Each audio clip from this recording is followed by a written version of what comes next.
She counted ribs instead of sheep before sleep. Learned that silence tastes like copper pennies when your stomach eats itself. Discovered that love sometimes arrives not on horseback like the stories say, but in the quiet footsteps of a man who understood that food could heal more than just hunger. The year was 1887 in Copper Mesa, Arizona Territory, where the desert wind carried secrets across Red Rock canyons, and Apache drums still echoed through moonlit nights. Where a 16-year-old girl named Serafina Montoya was dying one empty meal at a time, and where Henio Stormcrow, keeper of ancient ways and tender of broken spirits, would prove that salvation doesn't always speak your language to save your soul. The morning sun painted Copper Mesa Trading Post in shades of rust and regret, its weathered adobe walls standing like tired sentinels against the unforgiving Arizona sky. And inside those walls, Serafina Montoya learned to make herself smaller with each passing day, her body a whispered apology for taking up space in a world that seemed determined to erase her entirely. Dolores Montoya ran the trading post with the efficiency of a cattle brand and the warmth of a funeral shroud, her dark eyes constantly calculating profit margins and finding her daughter lacking in every ledger of her life. Treating Serafina not as flesh of her flesh, but as another mouth that dared to expect feeding, another burden that her late husband had left behind like an unpaid debt. The trading post served as the only supply stop for 50 miles in any direction, a crucial lifeline for ranchers, prospectors, and the occasional cavalry patrol. But for Serafina, it served as a prison, where her mother's rage echoed off wooden shelves stocked with beans and flour that might as well have been gold for all the access she had to them. Each dawn brought the same ritual of terror as Serafina descended the narrow stairs from her attic room, her bare feet silent on the wooden steps that she had memorized by heart, knowing which boards creaked and would announce her presence before she was ready to face whatever fresh hell her mother had devised during the long, plotting hours of night. The trading post's main room stretched wide and cluttered, filled with barrels of cornmeal and salt pork, shelves lined with canned peaches and coffee beans, sacks of flour stacked like white monuments to abundance. And Serafina moved through this landscape of plenty, like a ghost haunting her own starvation. Permitted to touch and arrange and clean, but never to taste, her mother watched her with the intensity of a hawk studying prey, cataloging every movement, every glance toward food, every involuntary swallow when the scent of bacon drifted from the kitchen, where Dolores prepared meals for paying customers, while her own daughter subsisted on table scraps and kitchen water. The punishment system had evolved over years of creative cruelty, beginning with missed meals for dropped items and progressing to days without food for imagined infractions. Dolores finding fault in the way Serafina swept the floor, in how she greeted customers,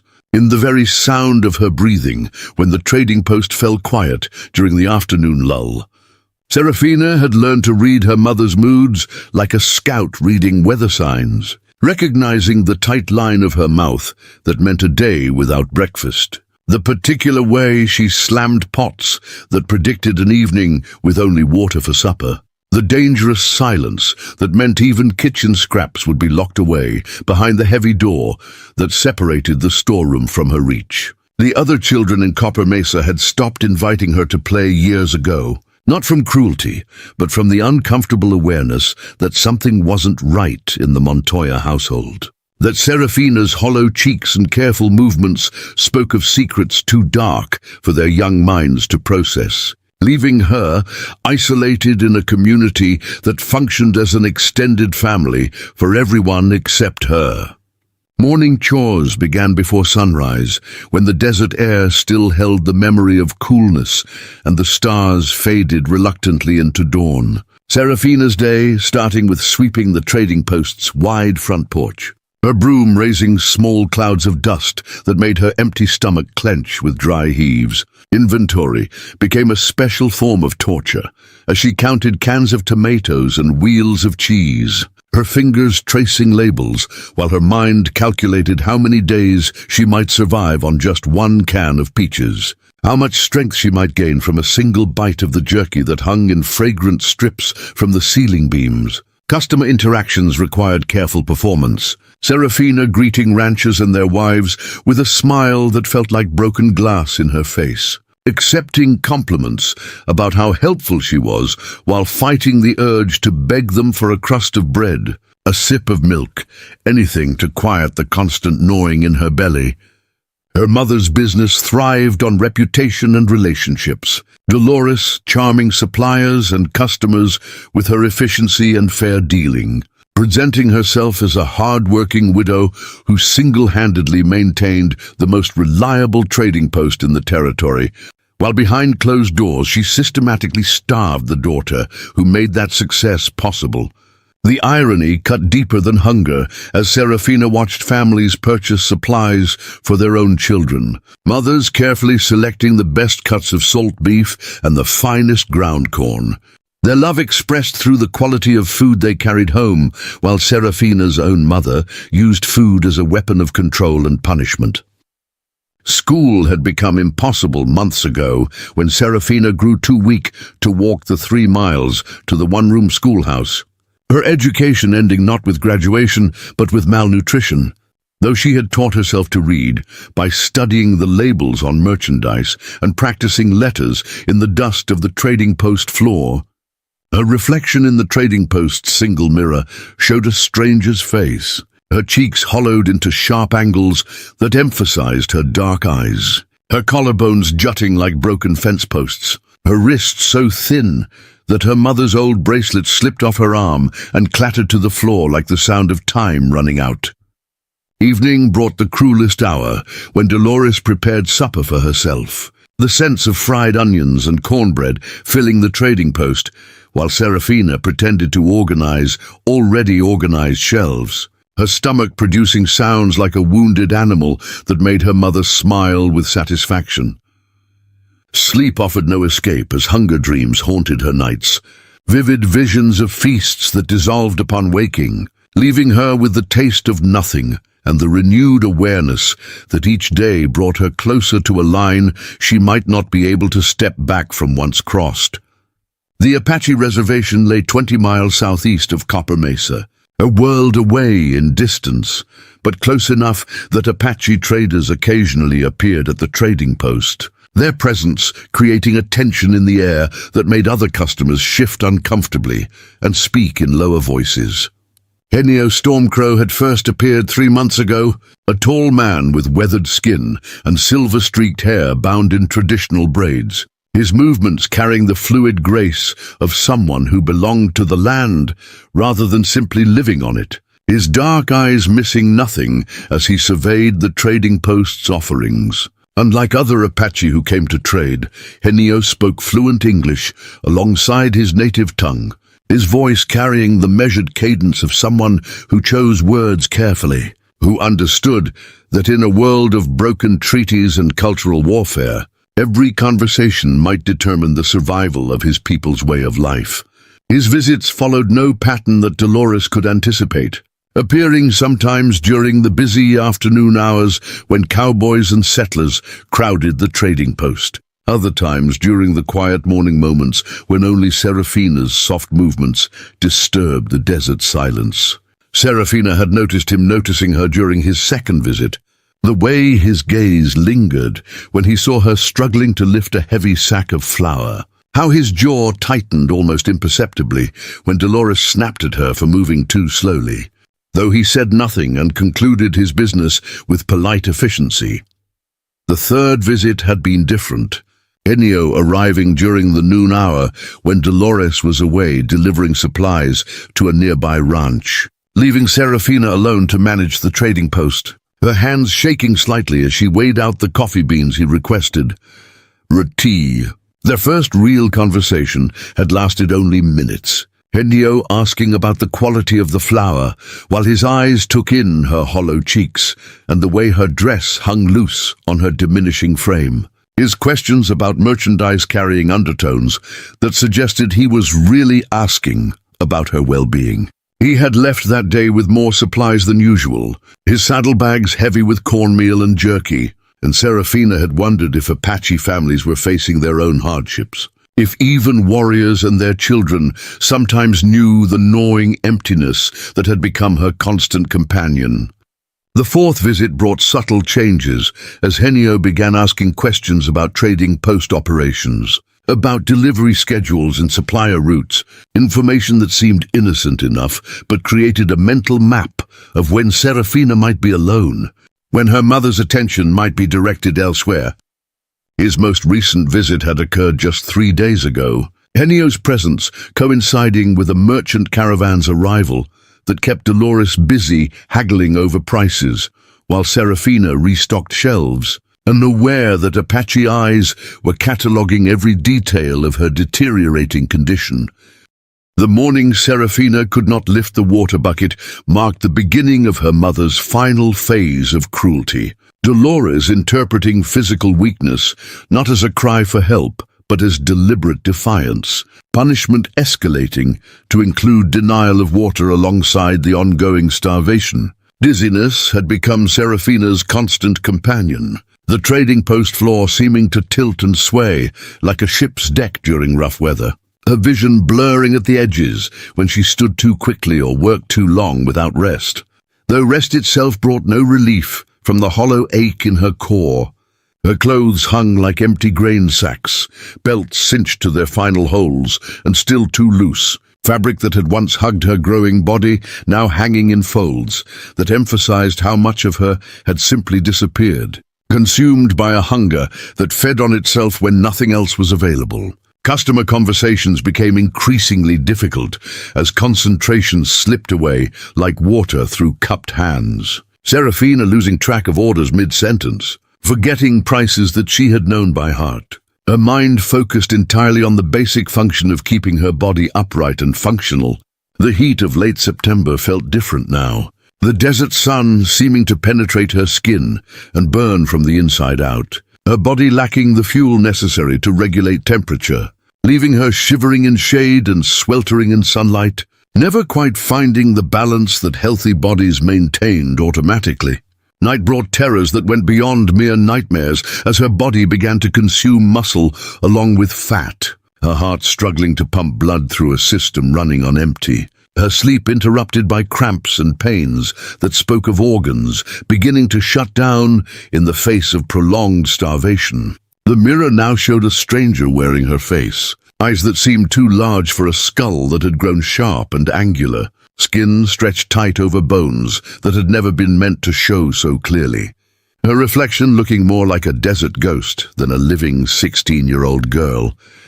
Her mother's satisfaction grew more obvious with each passing day, Dolores humming while she cooked her own meals, commenting loudly about the money saved on groceries, suggesting that perhaps Serafina was finally learning the value of discipline and the importance of earning her place in the world.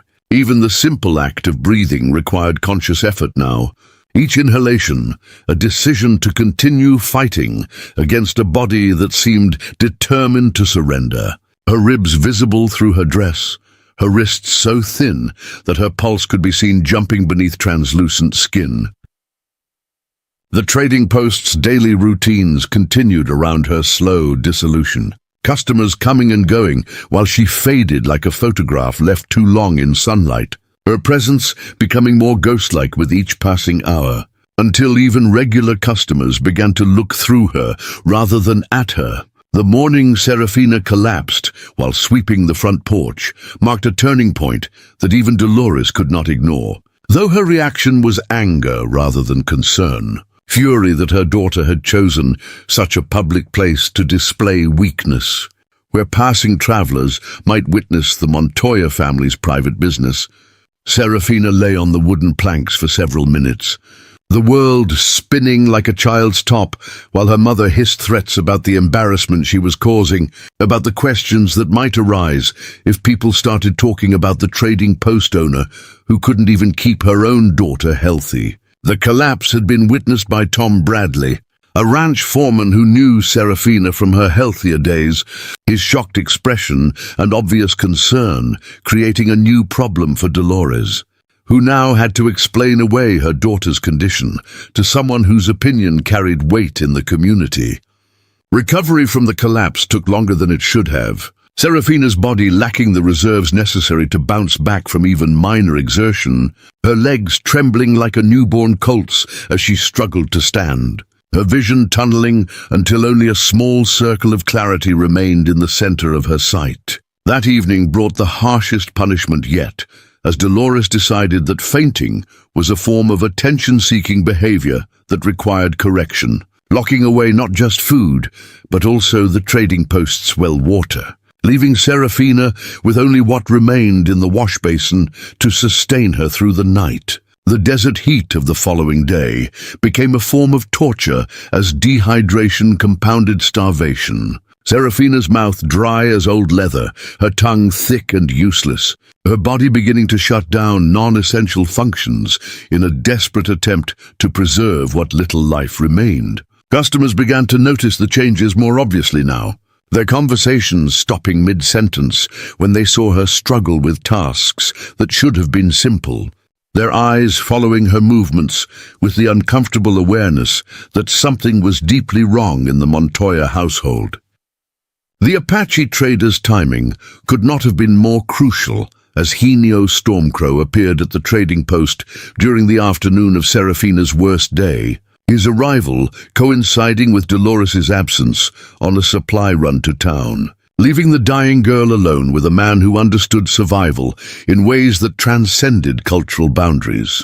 Their eyes met across the trading post's main room, and in that moment, Henio saw not just hunger, but the specific type of starvation that comes from human cruelty rather than natural disaster, the deliberate withholding of sustenance that spoke of a deeper sickness than anything the desert could inflict.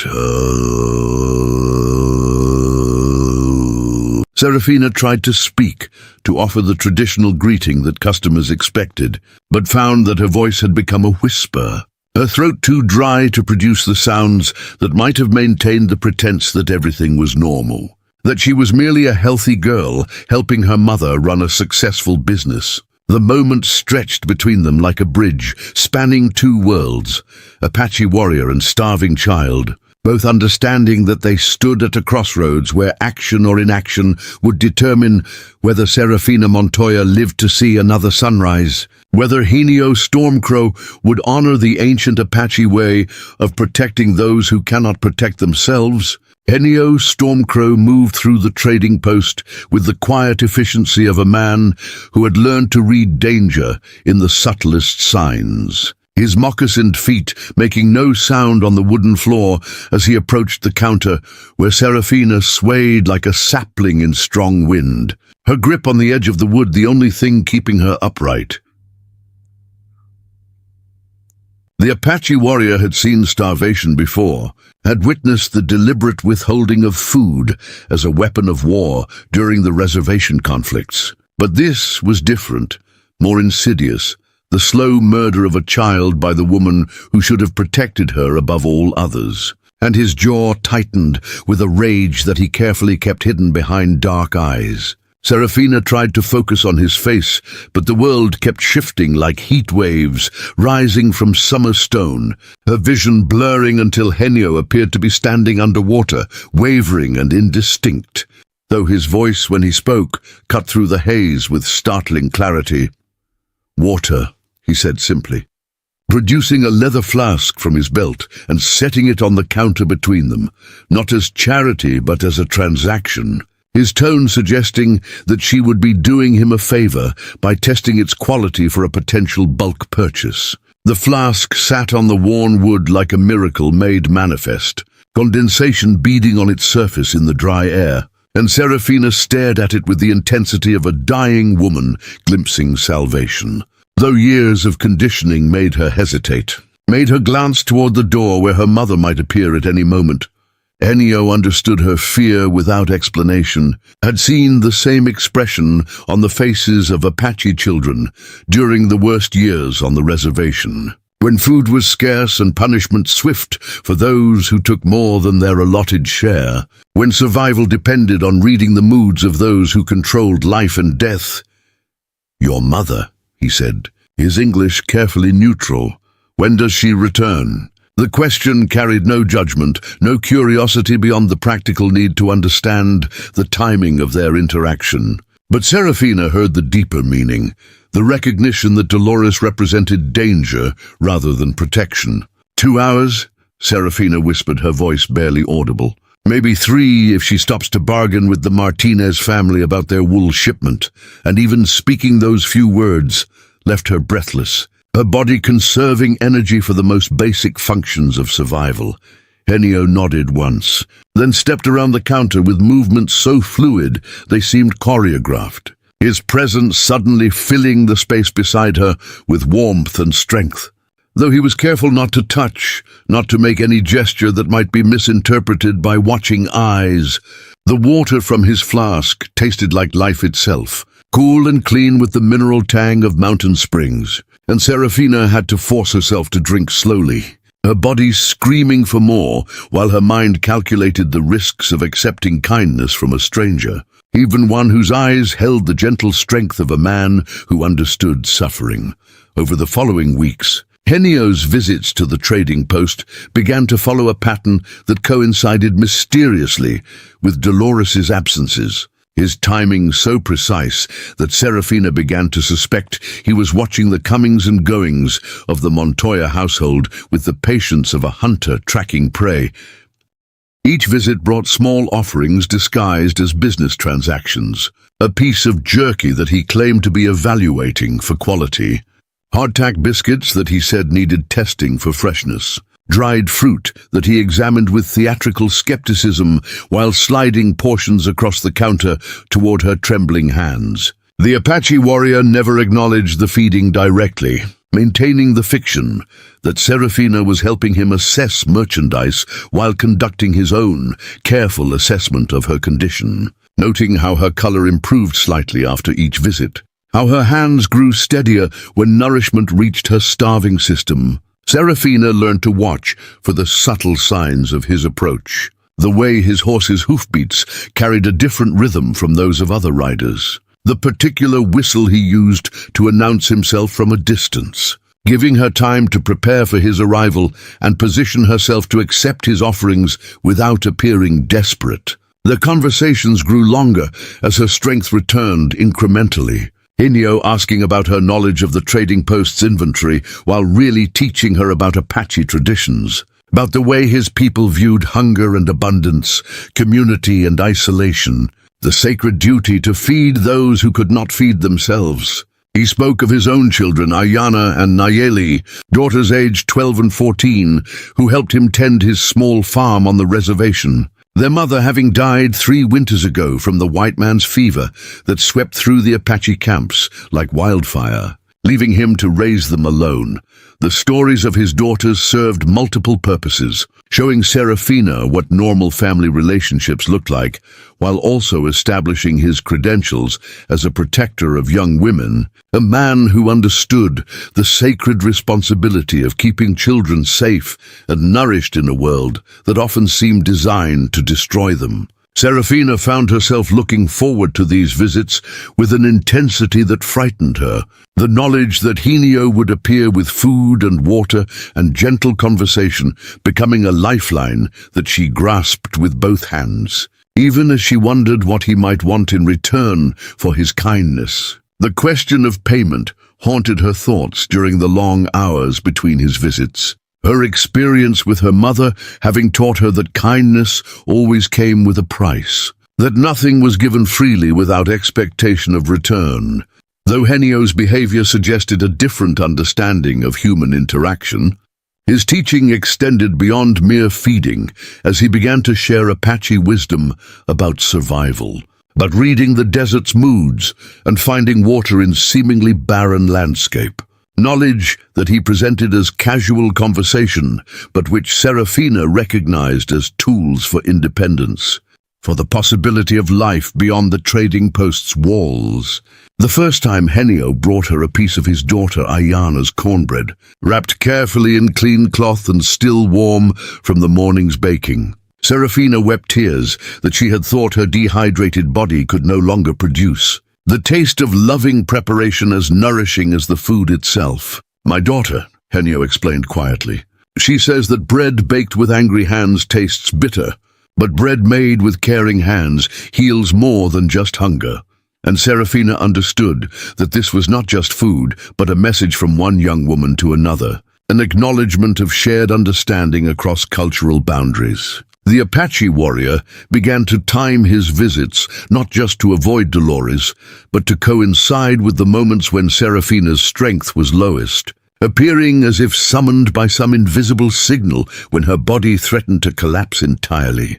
His presence becoming as reliable as sunrise and more welcome than rain. Their conversations evolved from careful exchanges about merchandise to deeper discussions about life and survival, Henio sharing stories of Apache resistance and resilience, while Serafina tentatively revealed pieces of her own story, the slow erosion of hope that had brought her to the edge of death. He never expressed anger about her treatment, never spoke harshly about Dolores, or suggested violent solutions to Serafina's situation. But his eyes hardened when she described the worst punishments, and she could see the warrior beneath the gentle teacher, the man who had fought to protect his people and would fight again if necessary. The Apache concept of family, as Henio explained it, extended far beyond blood relations to include anyone who shared in the struggle for survival. Anyone who proved themselves worthy of trust and protection, and Serafina began to understand that his care for her was not charity, but adoption, the claiming of another daughter. His gifts grew more substantial as her condition stabilized, bringing not just emergency food, but ingredients that she could prepare herself, teaching her to make pemmican and jerky that would keep without spoiling. Survival skills disguised as cultural education. The subtle rebellion of accepting his help grew into something larger as Serafina began to reclaim pieces of herself that she had thought lost forever. Her voice growing stronger with each conversation, her posture straightening as proper nutrition allowed her muscles to function again.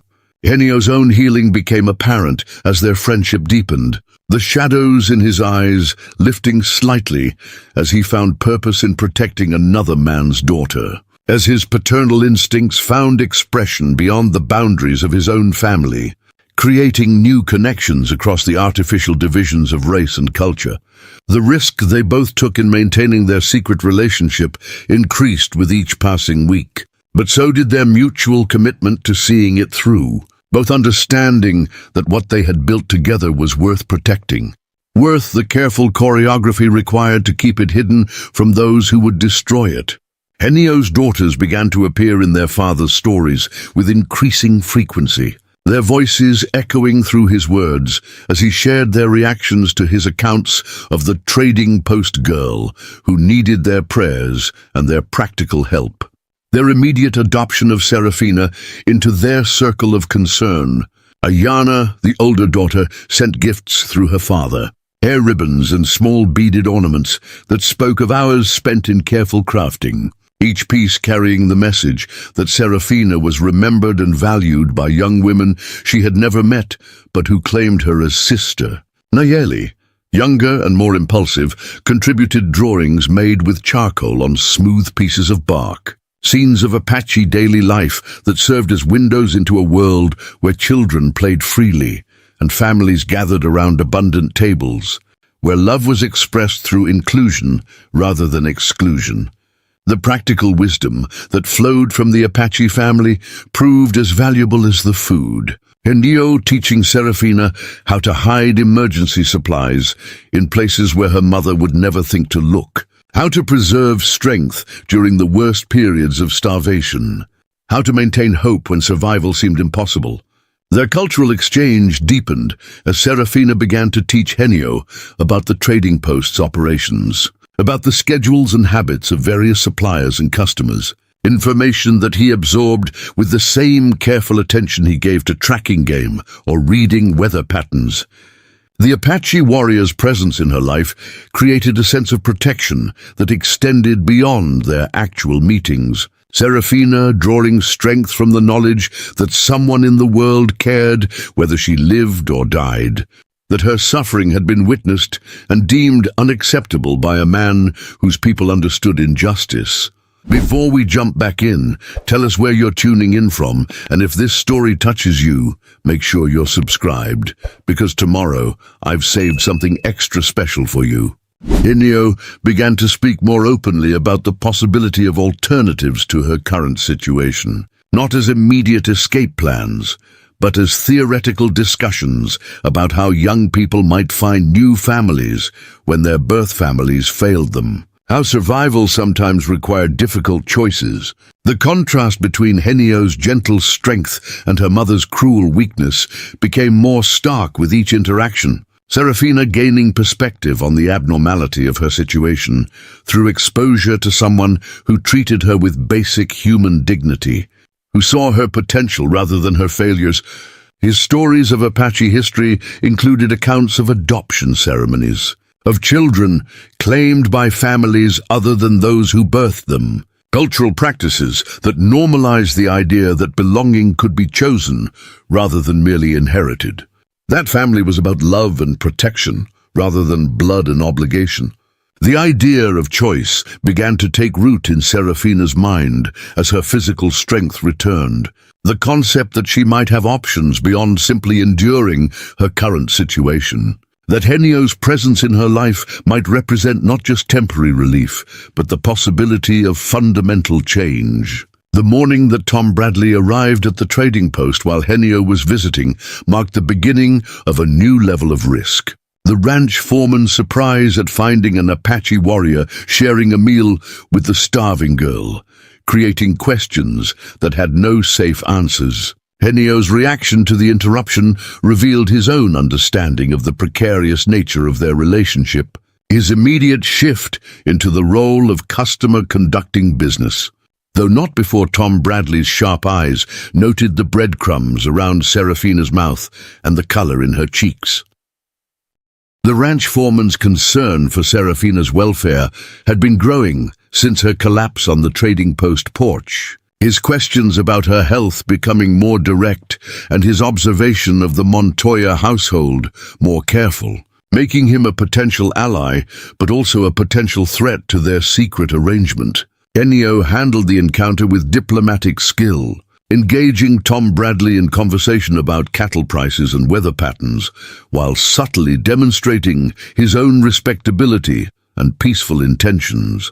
Though the underlying tension filled the trading post like smoke from a poorly tended fire, Tom Bradley's departure left both Helena and Serafina shaken. The realization that their careful choreography could be disrupted by unexpected arrivals, forcing them to acknowledge the vulnerability of their position, the potential consequences of discovery by those who might not understand their motivations. The conversation that followed Tom Bradley's departure marked a turning point in their relationship. Helena speaking more directly about the risks they both faced, about the way their friendship crossed boundaries that some people considered inviolate, about the need for even greater caution in their future meetings. Serafina's fear of losing her only source of support and human connection intensified her desperation, making her willing to accept even greater risks to maintain their relationship. Though Helena counseled patience and careful planning rather than panic or rash action, the incident forced both of them to confront the reality that their secret could not be maintained indefinitely, that eventually they would need to make more permanent arrangements for Serafina's protection. Though the path to such arrangements remained unclear and dangerous, Tom Bradley's knowledge of their interaction created a new variable in an already complex situation. His potential to either help or harm their cause, depending on his own motivations, and his understanding of the forces at play in Serafina's life. The careful balance that had allowed their relationship to flourish in secret suddenly felt more fragile, more dependent on factors beyond their control, forcing them to acknowledge that their quiet rebellion against Serafina's suffering might soon require more dramatic action. Despite the increased risk, Helena's visits continued with even greater purpose, his determination to save Serafina's life overriding his concern for his own safety. though he took new precautions to avoid detection by unwanted observers. The Apache warrior began to arrive before dawn and after sunset, using the cover of darkness to mask his approach to the trading post, his movements becoming more ghost-like as he drew upon traditional skills of stealth and concealment. Their conversations during these clandestine meetings took on greater urgency, as both recognized that time might be running short, that forces beyond their control were gathering that might soon make their current arrangement impossible to maintain. Henio spoke more openly about his own losses and struggles, sharing the pain of his wife's death and the challenges of raising daughters alone in a world that seemed determined to destroy Apache families, creating deeper bonds of understanding with Serafina. The young woman's transformation under his care became more evident with each meeting, her physical recovery accompanied by a spiritual awakening as she began to believe that she deserved protection and care, that her life had value beyond her utility to others. Henio's own transformation was equally remarkable, his purpose in life expanding beyond the care of his own daughters to include this adopted daughter from another culture, his understanding of family growing to encompass chosen relationships as well as blood ties. The food he brought became more substantial and diverse, reflecting not just his own resources, but contributions from his daughters and even other members of his Apache community who had learned of the starving girl and insisted on helping despite the risks. Their relationship began to include planning for the future, tentative discussions about what might happen if Serafina's situation became completely untenable, about the possibility of sanctuary among the Apache, despite the legal and social obstacles that such an arrangement would face. The young woman's education in Apache ways accelerated, as Henio recognized that she might need to understand his culture more deeply if she were to find safety within it, teaching her basic words in his language and explaining customs that might become relevant to her survival. The bond between them had grown beyond simple rescue into something approaching genuine kinship. Henio's protective instincts fully engaged and Serafina's trust completely given, creating a relationship that both knew was worth defending against any threat. The telegram arrived on a Tuesday morning, when the desert wind carried the scent of distant rain that would never reach Copper Mesa, its yellow paper crackling in Dolores's hands as she read words that would shatter the careful balance that had kept Serafina alive for the past 2 months. Government officials from the territorial capital were conducting inspections of trading posts along the Apache reservation borders, investigating reports of irregular business practices and ensuring compliance with federal regulations regarding commerce with Native American tribes. Their arrival scheduled for the following week. Dolores's reaction to the news revealed the depth of her paranoia and control. Her immediate assumption that someone had reported irregularities in her business operations, though the real irregularity was her systematic starvation of her own daughter rather than any violation of trading regulations. The impending inspection triggered a frenzy of cleaning and preparation that pushed Serafina's body beyond its carefully rebuilt limits. Dolores demanding perfection in every corner of the trading post while simultaneously increasing restrictions on food and water as punishment for the inconvenience. Serafina's recent improvements in health and strength began to reverse rapidly under the renewed pressure, her mother's paranoid energy creating an atmosphere of constant threat that made even Henio's secret visits more dangerous and less frequent.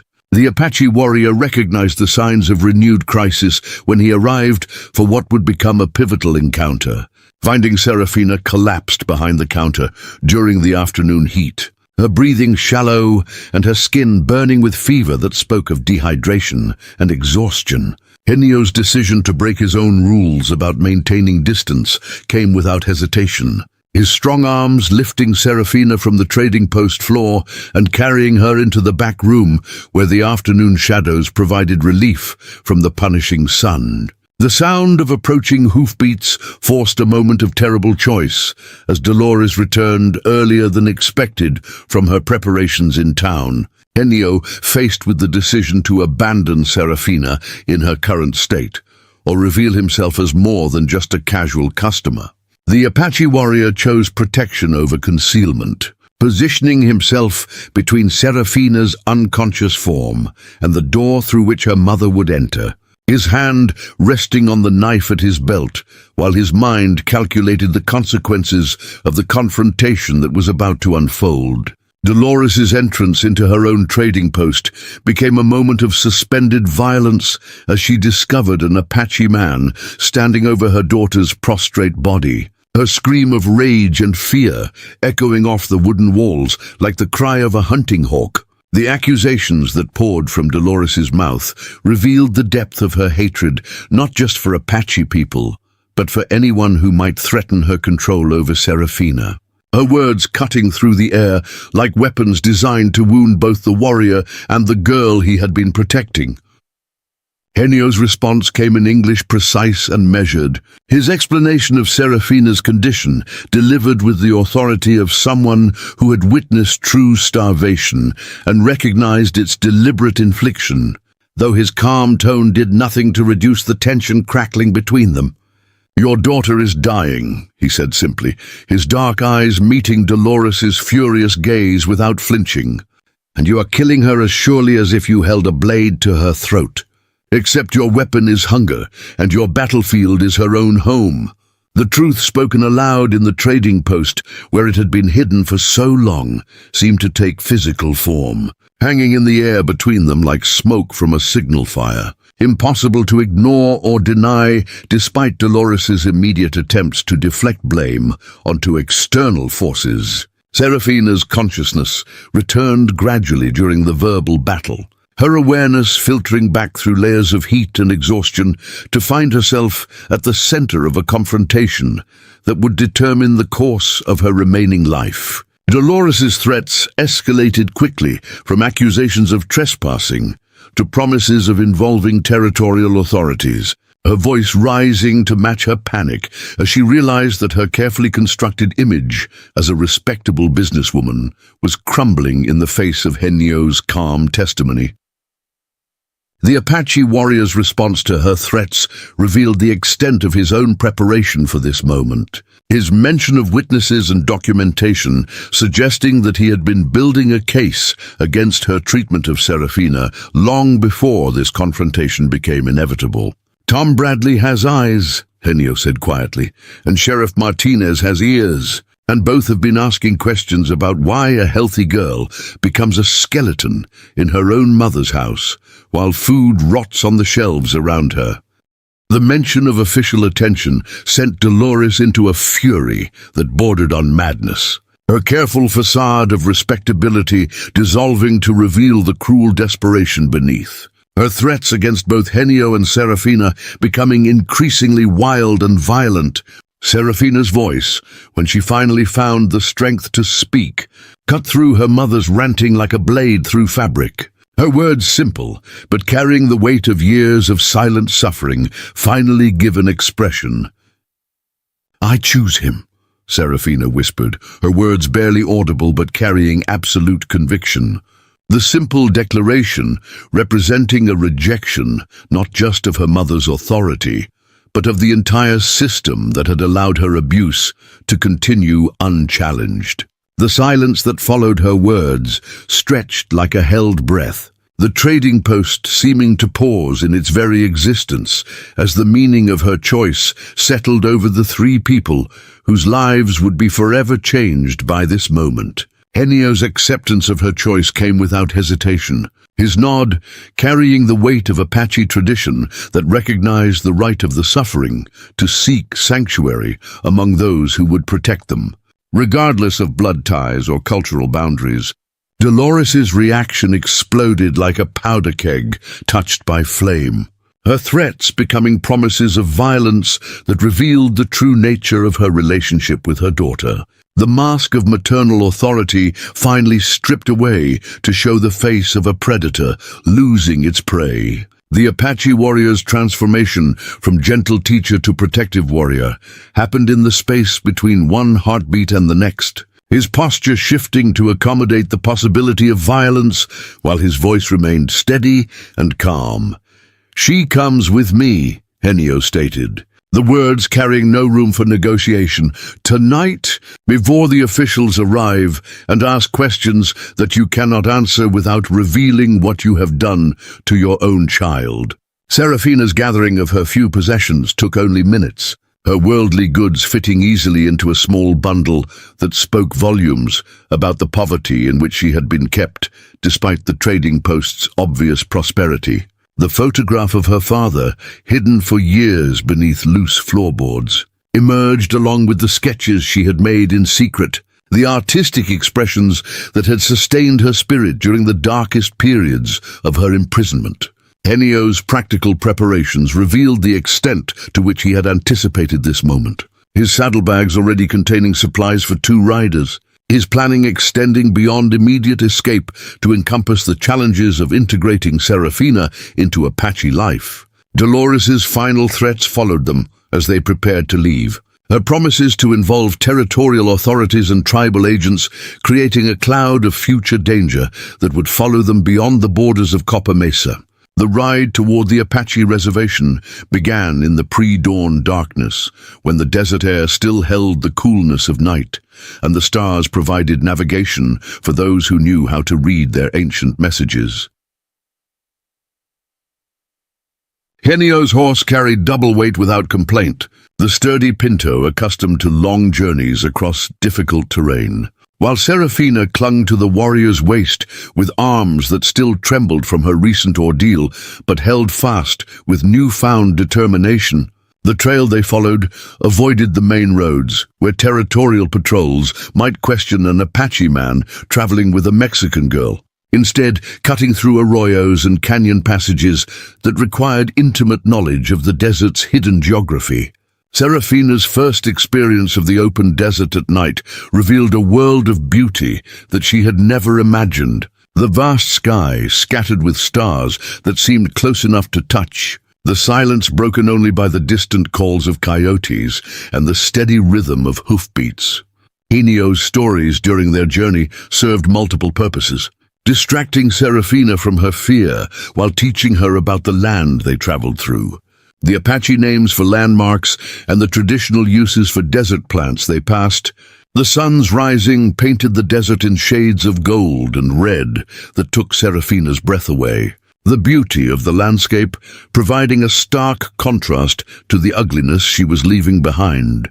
Though the heat that followed reminded her of the harsh realities of desert survival, their first rest stop at a hidden spring revealed Henio's deep knowledge of the desert's secret places, water bubbling up from underground sources that had sustained Apache travelers for generations, the cool liquid tasting of minerals and ancient stone. Serafina's questions about their destination led to Henio's explanations of Apache social structure, the way families and clans were organized within the reservation community, the roles and responsibilities that would shape her new life if she chose to stay. The concept of choice remained central to their conversations, Henio emphasizing repeatedly that her decision to leave with him was only the first of many choices she would need to make, that her freedom came with responsibilities as well as privileges.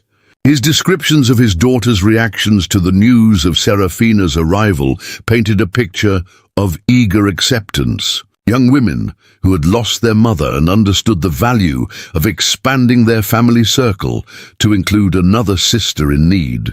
The first sight of the Apache settlement appeared as they crested a ridge overlooking a valley where the San Carlos River provided water for crops and livestock. The community spread along the riverbank in a pattern that spoke of both tradition and adaptation to changing circumstances. Henio's home revealed itself as a modest adobe structure, surrounded by carefully tended gardens where corn and beans grew alongside traditional desert plants. The property, speaking of a man who honored both Apache traditions and practical necessities. Ayana and Nayeli emerged from the house before their father could dismount, their faces bright with curiosity and welcome as they studied the girl who had featured so prominently in their father's recent stories. The sisters' immediate acceptance of Serafina dissolved her fears about being unwelcome in their home, their gentle questions about her journey and her health creating an atmosphere of caring that felt foreign after years of maternal cruelty. The Apache community's response to Serafina's arrival revealed the extent to which Helena had prepared them for her coming, neighbors arriving throughout the day with gifts of food and clothing, their generosity overwhelming after her experience of deliberate deprivation. Elderly women who had lost their own daughters in the conflicts with white settlers embraced Serafina as a granddaughter, their weathered hands gentle as they examined her for signs of ongoing illness, their remedies drawn from generations of healing knowledge. The language barrier that Serafina had expected proved less significant than anticipated, many of the Apache community members speaking enough English to communicate, while others relied on gestures and expressions that transcended linguistic boundaries. Helena's status within the community became apparent through the respect accorded to his decisions, tribal members accepting his adoption of Serafina without question, their trust in his judgment reflecting his reputation as a wise and honorable man. The evening meal that welcomed Serafina to her new life included foods she had never tasted, traditional Apache dishes that connected her to cultural traditions stretching back centuries, each bite representing not just nourishment but acceptance into an ancient way of life. Stories shared around the evening fire included accounts of other adoptions, Apache families who had taken in children from various backgrounds, the tradition of expanding family bonds beyond blood ties, creating precedent for Serafina's own integration.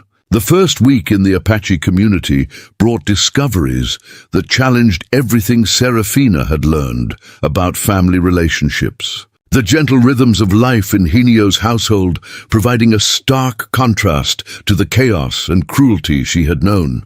Ayana's patient teaching revealed skills that Serafina had never been allowed to develop.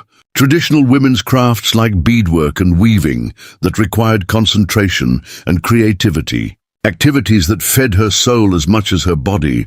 Nayeli's infectious laughter introduced Serafina to the concept of play, games and jokes that had been forbidden in her previous life. The younger girl's joy creating space for Serafina's own suppressed childhood to finally emerge. The physical healing that began during Helena's secret visits accelerated in the open air and abundant food of the Apache settlement. Serafina's body responding to consistent nourishment and the absence of constant stress.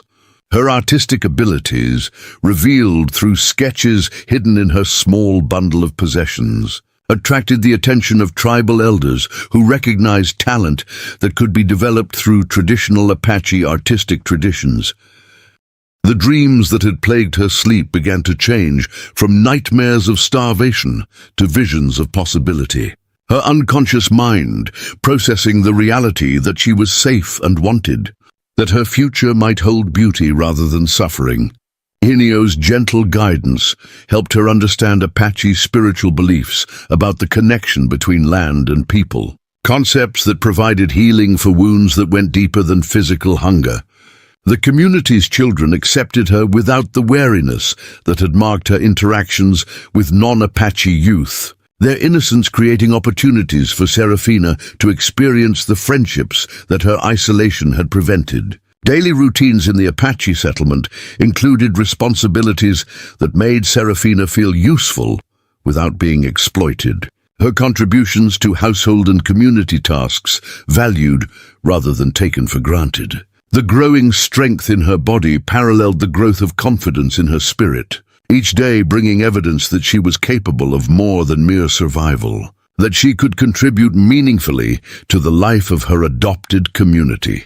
1 month after her arrival, Serafina caught her reflection in the surface of the San Carlos River and barely recognized the young woman looking back at her, healthy color in her cheeks and hope in her eyes, replacing the hollow desperation that had marked her features. The traditional Apache clothing that Ayana helped her create represented more than just practical garments. The carefully chosen colors and patterns marking her acceptance into the community, while honoring her own Mexican heritage. Her first successful harvest from the garden plot that Henio assigned to her care provided a profound sense of accomplishment.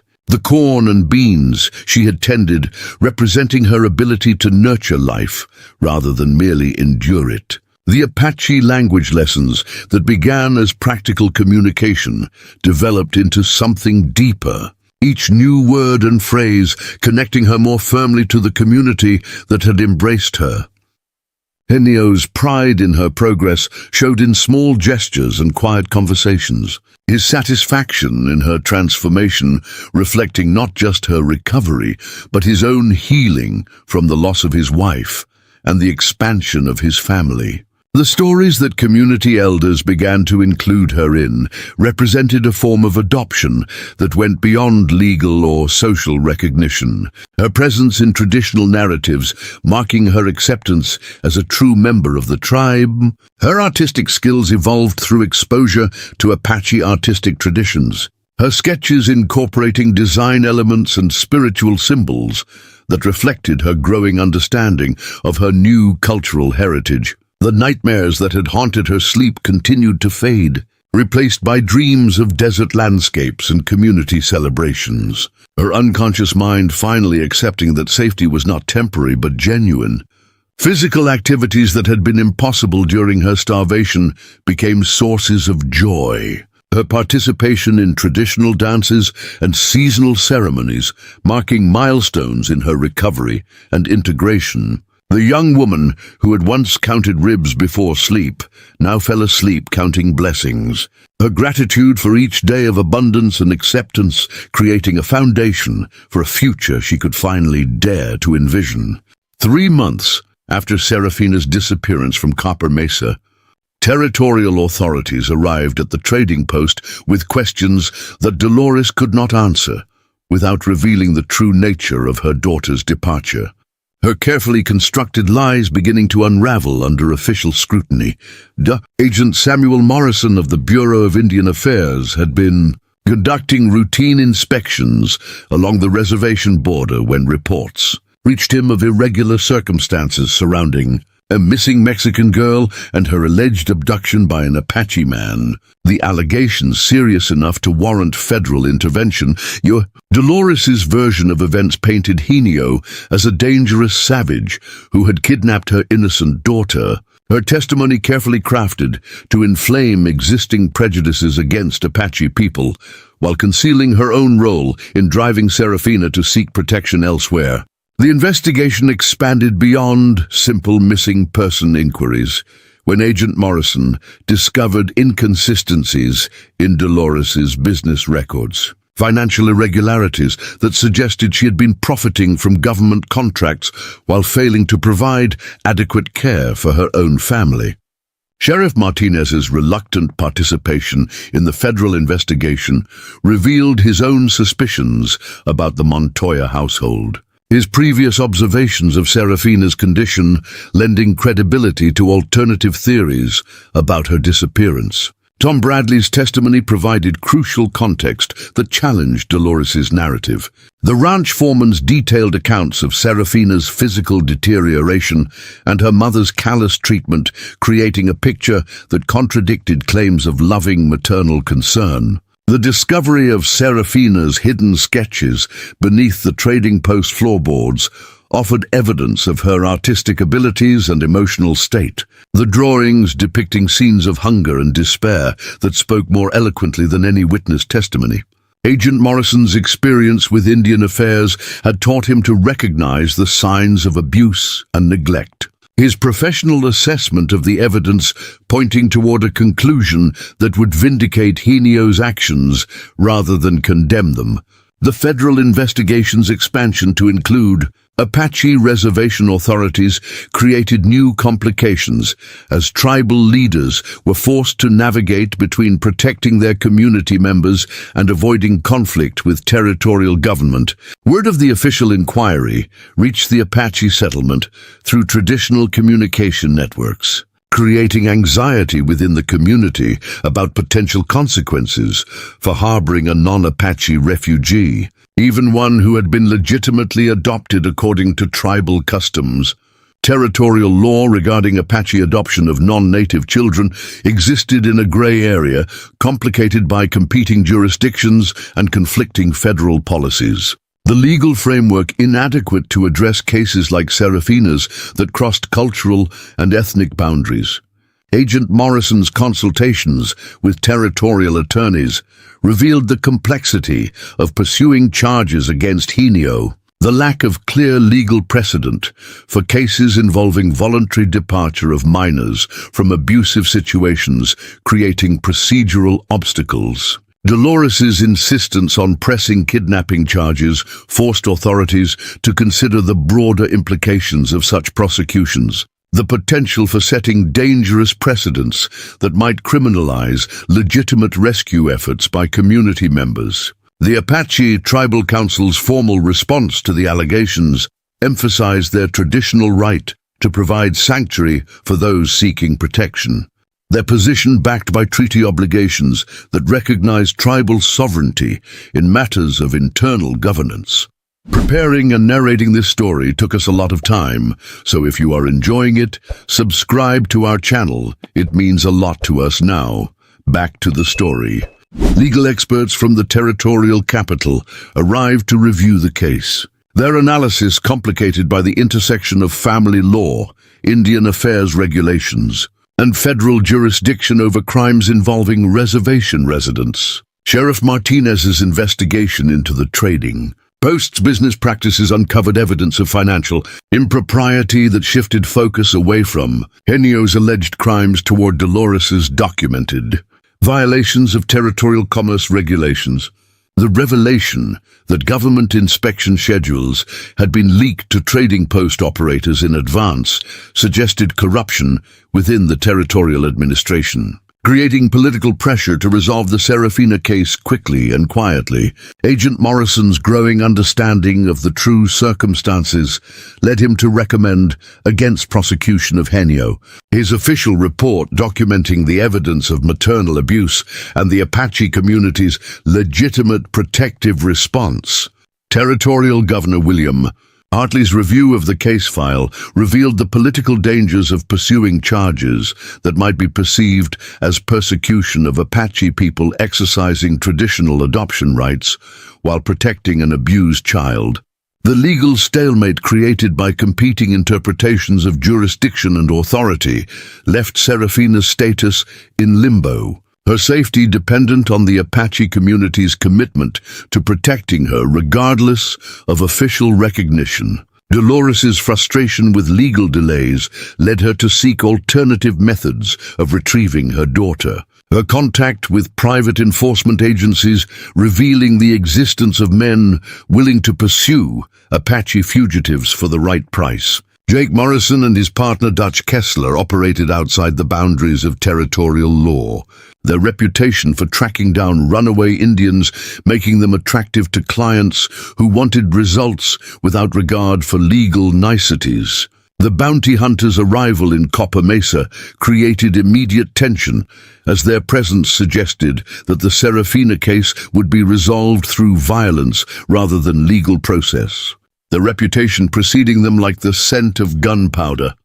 Local residents' reactions to the bounty hunters revealed the community's divided loyalties, some supporting Dolores's right to retrieve her daughter, while others questioned the wisdom of employing men known for their brutality against Apache people. Sheriff Martinez's attempts to maintain legal authority in his jurisdiction conflicted with the bounty hunters' claims of federal authorization, their documentation suggesting high-level support for their mission.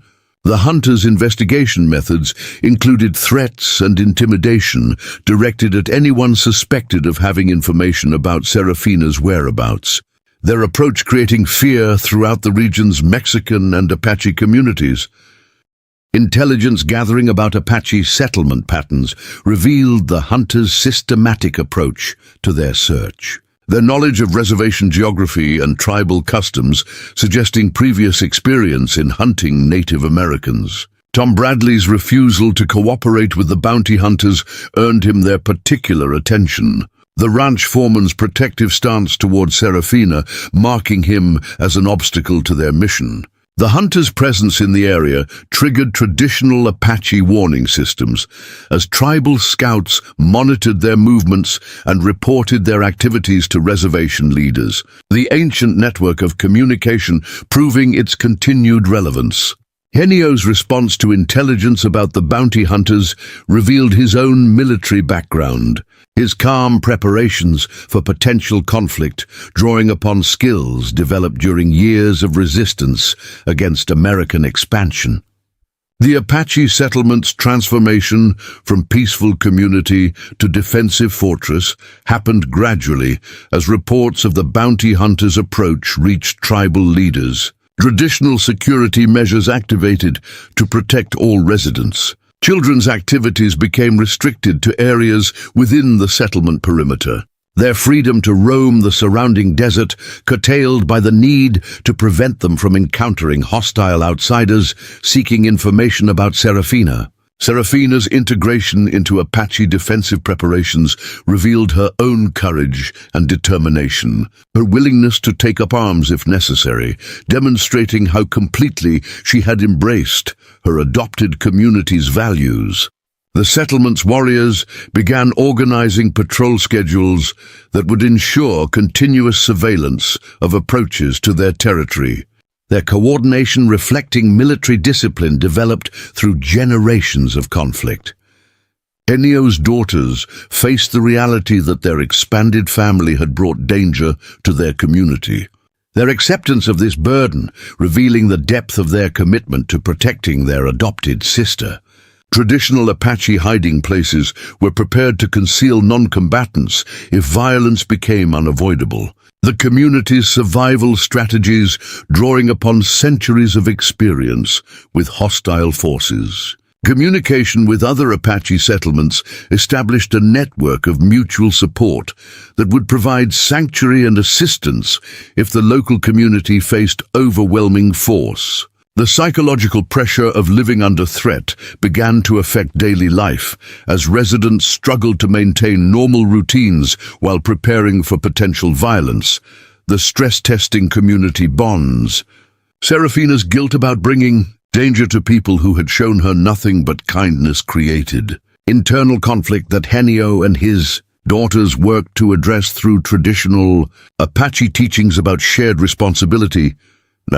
The community's elders provided spiritual guidance during the crisis, their ceremonies and prayers offering comfort, while their wisdom helped younger members understand the historical context of their current struggle. Agent Morrison's announcement that federal charges against Henio would not be pursued created temporary relief that masked the continuing threat posed by the bounty hunters operating outside official authority. Dolores's public acceptance of the federal decision concealed her private arrangements with the hunters, her apparent resignation to legal resolution providing cover for more violent alternatives. The Apache community's cautious celebration of the legal victory was tempered by awareness that private vengeance remained a possibility, their vigilance continuing despite the removal of official threat. Serafina's first venture outside the settlement since the crisis began revealed how much her world had contracted under the pressure of external threats, her freedom limited by circumstances beyond her control. Normal activities gradually resumed as weeks passed without incident. Children returning to their games and adults to their work, though underlying tension remained like a banked fire ready to flare. Henio's assessment of the continuing danger balanced hope against experience. his military instincts warning him that apparent peace might be preparation for surprise attack. The bounty hunter's disappearance from the immediate area created false confidence among some community members who believed the threat had passed. Their optimism not shared by more experienced warriors. Intelligence gathering continued despite the apparent resolution of official interest. Apache scouts maintaining surveillance of regional activities while reporting suspicious movements to tribal leadership. Serafina's artistic work during this period reflected her complex emotions about safety and threat. Her drawings capturing both the beauty of her new life and the shadows cast by potential violence. The harvest season's arrival brought additional complications, as traditional gathering activities required travel beyond the settlement's defensive perimeter, economic necessities conflicting with security concerns.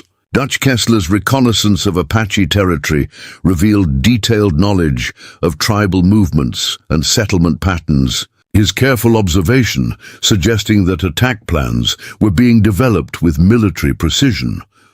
The bounty hunters' contact with corrupt territorial officials provided them with information about federal investigation conclusions. Their knowledge of legal developments allowing them to time their action for maximum effect.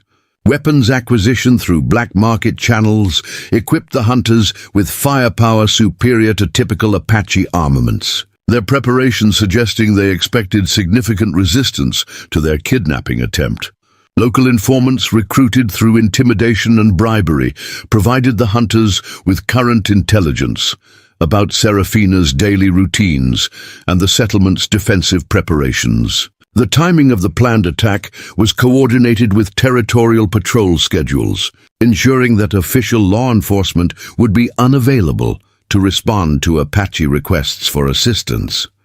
Dolores's final payment to the bounty hunters included not just money, but also detailed information about Apache customs and potential weaknesses that might be exploited during the assault. The hunters' strategy involved creating multiple diversions to draw Apache defenders away from their primary target. Their tactics designed to isolate Serafina from her protectors. Communication between the hunters and their outside support network ensured that escape routes would be clear and pursuit difficult, their planning extending far beyond the immediate kidnapping attempt.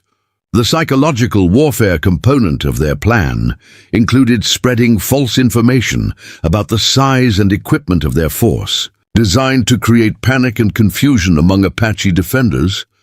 Henio's growing awareness of the developing threat came through traditional intelligence networks, his recognition of attack preparations triggering the settlement's transition from watchful waiting to active defense. The final week before the attack brought an unusual stillness to the desert as both sides completed their preparations, the silence carrying the weight of impending violence like humidity before a thunderstorm. Serafina's dreams during this period mixed premonitions of danger with visions of safety, her unconscious mind processing the tension that permeated the settlement despite efforts to maintain normal routines. Henio's conversations with his daughters took on the character of final instructions as he prepared them for the possibility that their family might be scattered or destroyed by the coming conflict.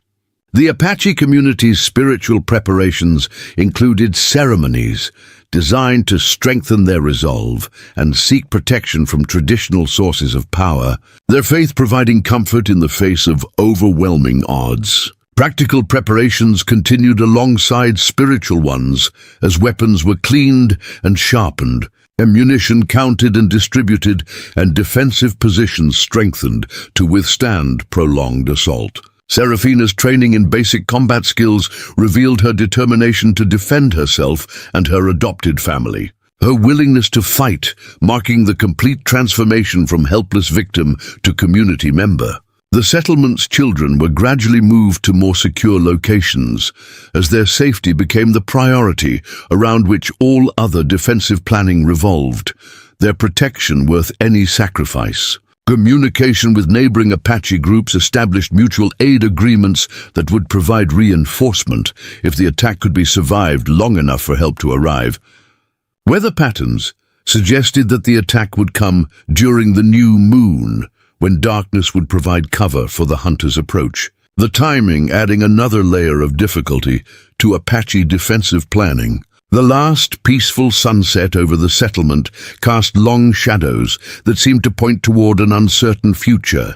The beauty of the moment made poignant by awareness that such peace might not return for a very long time.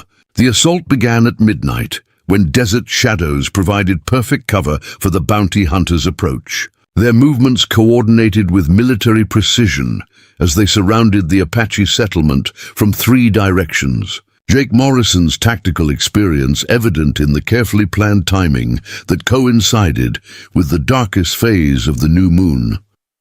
The first gunshots shattered the desert silence like thunder, breaking over peaceful valleys, muzzle flashes creating brief stars in the darkness, while bullets splintered wooden posts and adobe walls. The sound of warfare echoing off canyon walls that had witnessed centuries of similar conflicts between those who sought to destroy and those who fought to protect.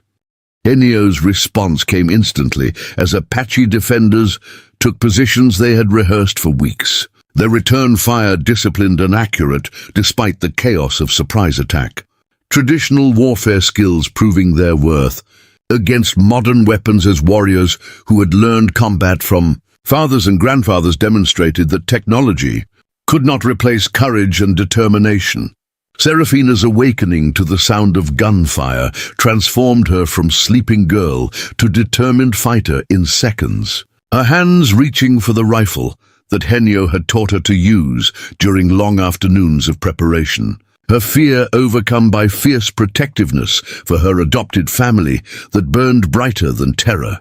The settlement's children were evacuated through predetermined routes that led to hidden caves in the surrounding hills. Their safety secured by the sacrifice of warriors who remained behind to hold defensive positions. Young mothers carrying babies, while older children helped guide the way through terrain they had memorized during countless games of hide and seek. Dutch Kessler's flanking maneuver attempted to breach the settlement's eastern defenses, where the terrain offered natural cover among scattered boulders and scrub vegetation. His advance met by Ayana and 3 other young Apache women who fought with deadly accuracy, learned through years of hunting rabbits and deer in these same hills. The battle's intensity escalated as both sides realized that retreat was impossible. The bounty hunters committed to completing their mission for reasons that went beyond mere money, to include reputation and survival. While the Apache defenders fought to protect not just Serafina but their entire way of life, their children's futures, and their ancestors' honor. Henio's tactical leadership drew upon decades of experience fighting American soldiers during the Apache Wars. His commands directing defensive fire toward maximum effect, while conserving ammunition for a siege that might last until dawn. His voice carrying the authority of a man who had seen too many battles to panic under pressure. The hunters' superior firepower created temporary advantages that were offset by Apache knowledge of local terrain. Traditional defensive positions carved into hillsides and hidden behind natural formations, proving more effective than the attackers had anticipated. Their modern weapons struggling against targets that appeared and disappeared like ghosts. Serafina's first shots fired in combat marked her complete transformation from victim to warrior, her bullets finding their targets with precision that surprised even her teachers. Her survival instincts, honed by years of abuse, now channeled into deadly purpose as she protected the people who had given her life meaning. The sound of wounded men crying out in multiple languages created a symphony of suffering that reminded all participants of the human cost of violence. Though neither side could afford compassion when the stakes included not just individual lives, but the future of entire communities. Dawn's approach brought new urgency to the conflict, as daylight would eliminate the Apache defenders' advantages while exposing them to more accurate fire from the bounty hunters' superior weapons. The eastern horizon beginning to show the faint gray line that marked the end of protective darkness. Jake Morrison's decision to use fire as a weapon revealed the depth of his desperation. Burning arrows shot into wooden structures, threatening to destroy the settlement even if the attack failed. His willingness to commit arson, demonstrating that he preferred complete destruction to admitting defeat. The Apache response to the fire threat required dangerous exposure, as warriors left defensive positions to fight flames that could consume their homes and food stores. The dual threat testing their tactical discipline, while forcing impossible choices between immediate safety and long-term survival. Serafina's proposal to surrender herself in exchange for the settlement's safety was rejected immediately by Henio and his daughters. Their refusal, based on both tactical assessment and family loyalty, their understanding that giving in to terrorist demands would only encourage future attacks. The realization that reinforcements would not arrive in time forced the Apache defenders to consider increasingly desperate measures, including the possibility of fighting to the last person rather than allowing capture. Their cultural memory of massacres and broken promises making surrender seem worse than death. Dutch Kessler's breakthrough into the settlement's inner defenses created a crisis that required immediate response. Hand-to-hand combat replacing long-range gunfire as the battle became personal and brutal. Traditional Apache weapons proving their effectiveness in close-quarters fighting. Nayeli's wound during the close combat fighting galvanized the Apache defenders. Her blood spilled in defense of their adopted sister, creating a debt that could only be repaid through complete victory. Her courage, inspiring even greater determination among warriors who had already committed everything to the fight. The bounty hunters' realization that they faced not desperate refugees, but trained warriors, began to affect their morale. Their confidence in easy victory replaced by respect for Apache fighting capabilities and growing awareness that they might not survive their own attack. Ammunition shortages on both sides transformed the battle into a contest of endurance and ingenuity. Improvised weapons and traditional Apache tools proving effective against men accustomed to relying on superior firepower. The conflict reverting to more primitive forms of warfare, the settlement's spiritual center became the focal point of the final stand as defenders gathered around the sacred fire that represented the heart of their community, their determination strengthened by connection to ancestral traditions that had sustained their people through centuries of oppression. Smoke from burning buildings mixed with gunpowder to create a haze that limited visibility, while adding another layer of danger to an already chaotic situation. The acrid smell of destruction serving as constant reminder of what was at stake in this desperate confrontation. Tom Bradley's arrival with a posse of local ranchers shifted the battle's balance dramatically. His intervention based on information provided by Sheriff Martinez about the bounty hunters' illegal activities. The sound of approaching hoofbeats creating confusion among combatants who couldn't immediately identify friend from foe. The ranchers' motivation extended beyond simple law enforcement to include protection of regional stability, the understanding that violence against Apache communities could trigger broader conflicts that would devastate the entire territory. Their self-interest aligning with justice for once in territorial history. Agent Morrison's simultaneous arrival with federal marshals created a three-way confrontation that forced all parties to reassess their positions and objectives, official authority finally asserting itself in the chaos while creating new complications for everyone involved in the fighting. The bounty hunters' realization that they now faced not just Apache defenders, but territorial law enforcement and federal agents triggered panic that destroyed their tactical coordination. Their carefully planned attack dissolving into desperate flight as their position became untenable. Sheriff Martinez's arrest warrants for Jake Morrison and Dutch Kessler revealed the extent of federal investigation into their activities. Their previous crimes finally catching up with them in the worst possible circumstances, while providing legal justification for their capture. The Apache community's cautious cooperation with federal authorities reflected their understanding that official support might provide long-term protection that military victory alone could not guarantee. Their willingness to trust based on Agent Morrison's previous fair dealing. Serafina's testimony to Agent Morrison about the events leading to her residence with the Apache created official documentation that would support her legal status within the community, her words carrying the weight of truth that no amount of legal manipulation could overcome. The territorial ranchers witnessed statements about Dolores's abuse and Henio's protective actions, provided crucial evidence that transformed the narrative from kidnapping to legitimate rescue, their testimony carrying credibility that came from their respected position in regional society. The bounty hunters' capture, after a brief chase through the desert, ended their threat permanently, while establishing precedent for federal prosecution of private enforcement actions against Native Americans, their apprehension providing justice for not just this attack but previous crimes. The alliance between Apache defenders and territorial authorities, while temporary, demonstrated the possibility of cooperation based on mutual respect rather than cultural dominance. The collaboration suggesting new models for future relationships. Medical assistance provided by territorial doctors working alongside Apache healers created unprecedented cooperation that saved lives while demonstrating the value of combining different healing traditions. The emergency creating bonds that would endure long after the crisis passed.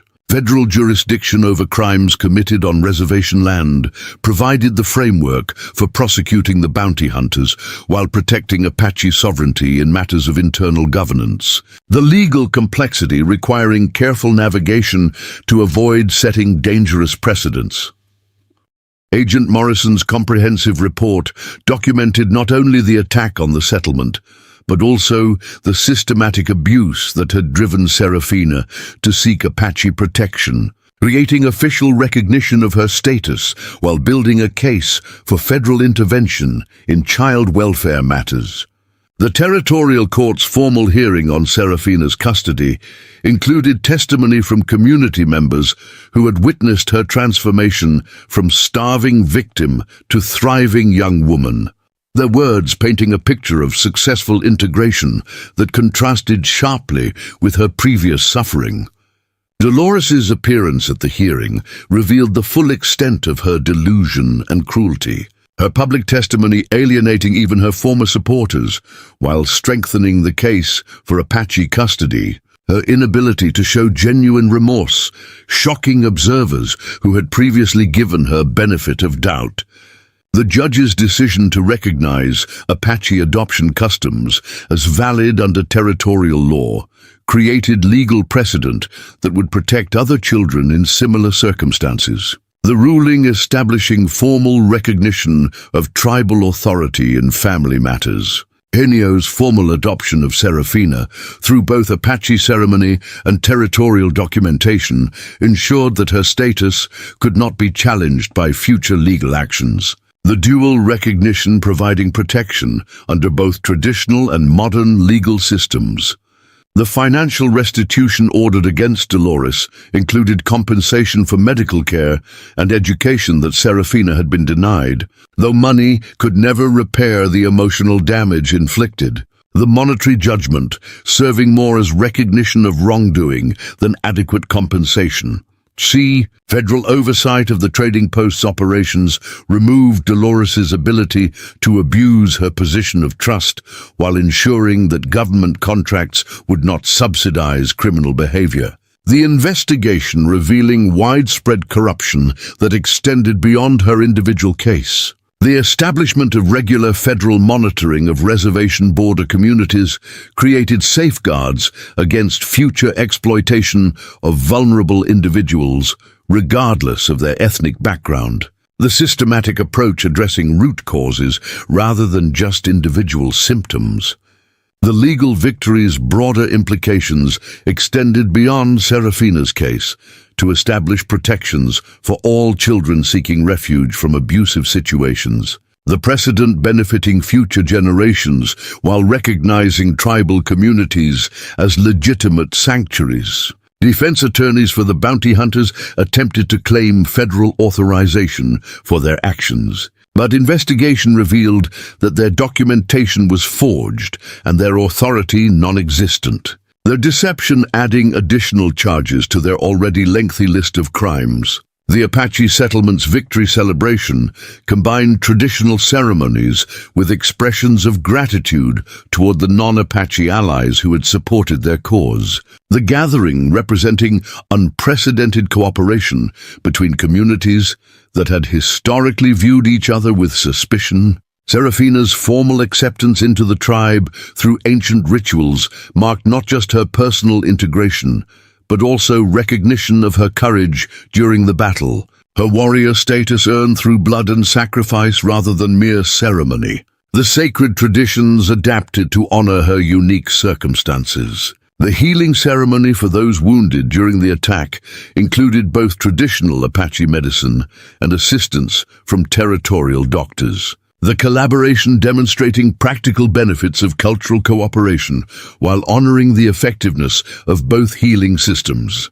Gifts exchanged between Apache families and territorial ranchers established relationships that would continue long after the immediate crisis had passed. The foundation for lasting peace built through mutual respect and shared experience of defending justice. The storytelling that preserved the battle's memory emphasized themes of protection and justice that transcended cultural boundaries, the narrative becoming part of both Apache and territorial folklore. Future generations learning about cooperation rather than just conflict. Agent Morrison's participation in the celebration reflected federal recognition of Apache rights and sovereignty, his presence symbolizing government commitment to honoring treaty obligations while acknowledging the community's successful self-defense. The feast prepared for the celebration included foods from both Apache and Mexican traditions. Serafina's heritage honored alongside her adoption into Apache culture. The culinary fusion, representing the broader cultural integration that had made her rescue possible. Children's games during the celebration incorporated elements from multiple cultures. The next generation learning cooperation through play rather than conflict through prejudice. Their innocent interactions modeling the possibilities for future relationships. The rebuilding of structures damaged during the attack became a community project that included volunteer labor from territorial settlements. The reconstruction symbolizing broader healing while creating practical bonds between formerly separated communities. The establishment of regular cultural exchanges between Apache and non-Apache communities created ongoing opportunities for understanding and cooperation that would prevent future conflicts. The formal programs institutionalizing the relationships forged during crisis. Musicians from different traditions performed together during the celebration. The harmonies representing the possibility of unity without uniformity. The blending of sounds creating something new while preserving the distinctiveness of each cultural contribution. 3 months after the battle, Serafina's life had settled into rhythms that combined her Apache adoption with connections to her Mexican heritage. Her identity enriched rather than replaced by cultural integration. The balance requiring constant attention but offering unprecedented fulfillment. Her artistic development under the guidance of Apache masters produced works that blended traditional techniques with personal vision. Her creativity flourishing in an environment that valued individual expression while maintaining cultural continuity.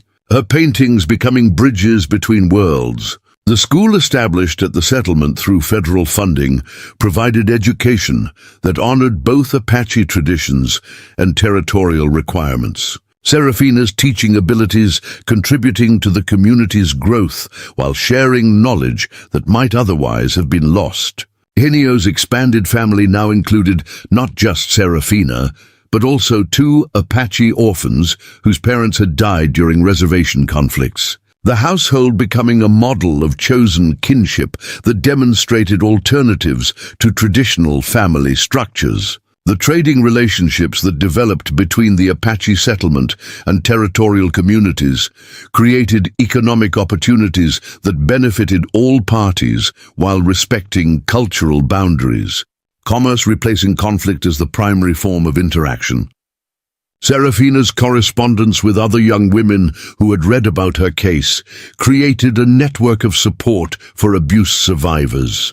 Her story inspiring action beyond her immediate community while providing practical guidance for those facing similar situations. The medical clinic established at the settlement through territorial cooperation provided health care that combined traditional Apache healing with modern medical practices. The fusion of knowledge systems proving more effective than either approach alone.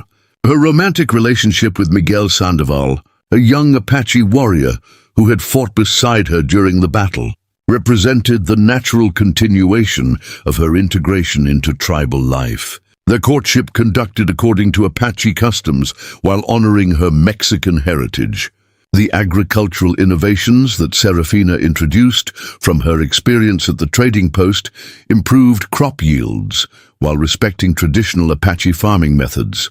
Her knowledge contributing to community prosperity without disrupting cultural practices. The leadership roles that she gradually assumed within the community reflected her complete transformation from powerless victim to empowered advocate for justice and protection. Her authority earned through service rather than imposed through hierarchy. Writing projects that documented her experiences began reaching broader audiences as newspapers and magazines published her accounts. Her voice contributing to national conversations about child welfare, cultural cooperation and women's rights. The arrival of another desperate girl at the settlement 1 year after Serafina's rescue created an opportunity to extend the protection that had saved her own life. The young Apache woman named Rosa, fleeing from forced marriage to a man 3 times her age. Carmen Rodriguez's flight from an abusive stepfather followed patterns similar to Serafina's escape. But this time, the Apache community was prepared with established procedures for providing sanctuary. The systems developed through experience proving their worth in new circumstances. Serafina's role as mentor and protector for the new arrivals marked her complete transition from rescued to rescuer. The cycle of compassion continuing through her actions, while demonstrating the transformative power of healing that creates capacity to help others. The legal framework established through her case provided clear guidelines for protecting both Carmen and Rosa, the precedent ensuring swift resolution without the dangers that had marked Serafina's situation. The institutional changes creating lasting benefits. Federal support for the settlement's expanding role as a refuge reflected changing attitudes toward Apache sovereignty and capabilities. Official recognition replacing historical prejudice while acknowledging the community's unique ability to heal trauma. The training programs that Serafina developed for abuse survivors combined practical skills with emotional healing.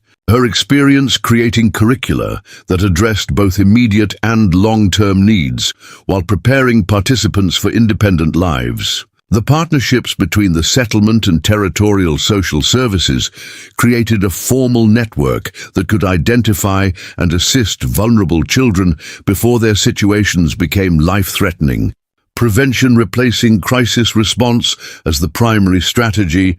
Henio's pride in his adopted daughter's achievements reflected not just personal satisfaction, but also vindication of Apache traditions that valued protection of the innocent above tribal boundaries. His faith in cultural wisdom proven through practical results. The cultural bridge that Serafina represented between Apache and Mexican communities created ongoing opportunities for cooperation and understanding that benefited entire regions. Her example inspiring similar connections elsewhere. The legacy of her rescue and integration would influence federal Indian policy for generations. A case demonstrating the benefits of respecting tribal sovereignty while protecting vulnerable individuals. The balance becoming a model for future legislation. Religious leaders from multiple faiths began incorporating her story into teachings about compassion and justice. Her experience transcending denominational boundaries while illustrating universal principles of protection and healing. The documentary evidence of Serafina's transformation from starving victim to community leader provided powerful arguments for Apache self-governance and traditional child welfare practices. Her success challenging assumptions about cultural superiority that had dominated federal policy. Educational institutions throughout the territory began incorporating her story into curricula designed to combat prejudice and promote understanding between different cultural groups. Her example demonstrating possibilities that had previously seemed impossible. The legal precedents established through her case influenced legislation protecting Native American adoption rights while preventing abuse of those protections by criminal elements. The balanced approach acknowledging both rights and responsibilities.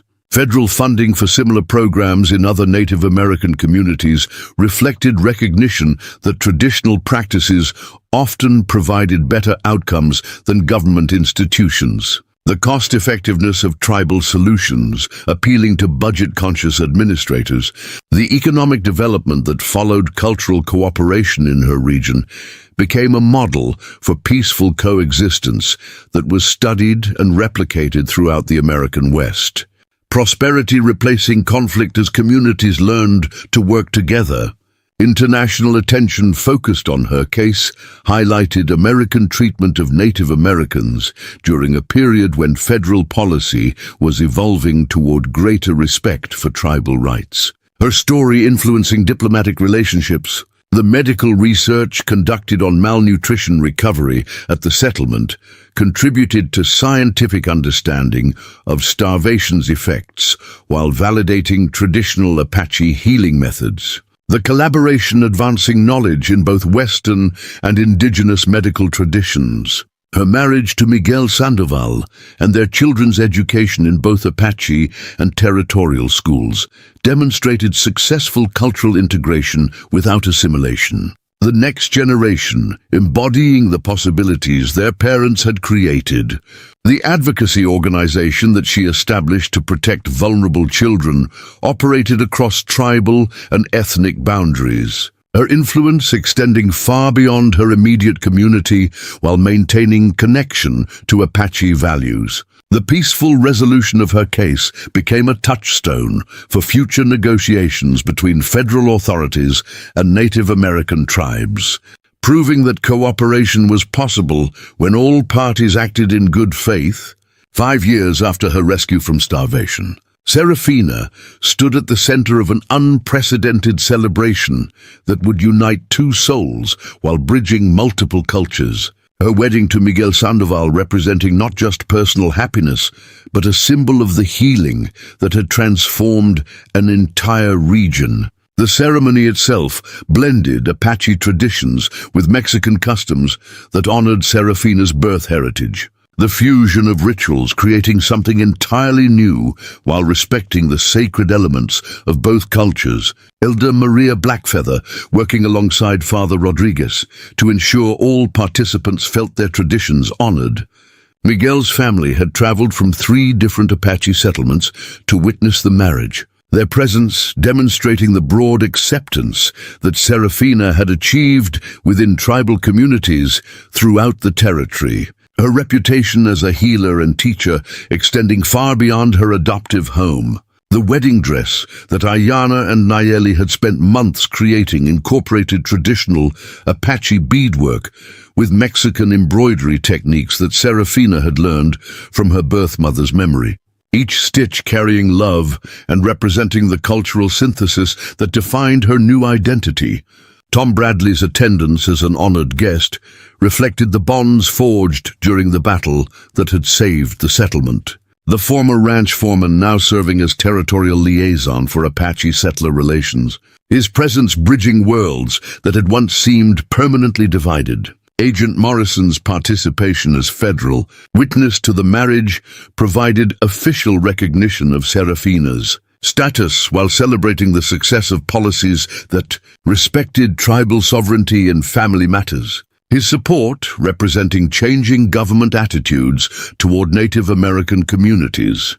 The traditional Apache marriage blessing ceremony included prayers for fertility and prosperity that would extend beyond the couple to encompass their entire community. The ancient words spoken in both Apache and Spanish, creating spiritual harmony between different religious traditions. The feast that followed the ceremony featured dishes from multiple cultural traditions, prepared by women who had learned to cook together despite their different backgrounds. The shared meal representing the possibility of unity without uniformity that had become the settlement's defining characteristic. Musicians from Apache, Mexican, and territorial communities performed together throughout the celebration, their harmonies creating new musical forms that preserved traditional elements while exploring innovative combinations. The sound of cooperation echoing across the desert.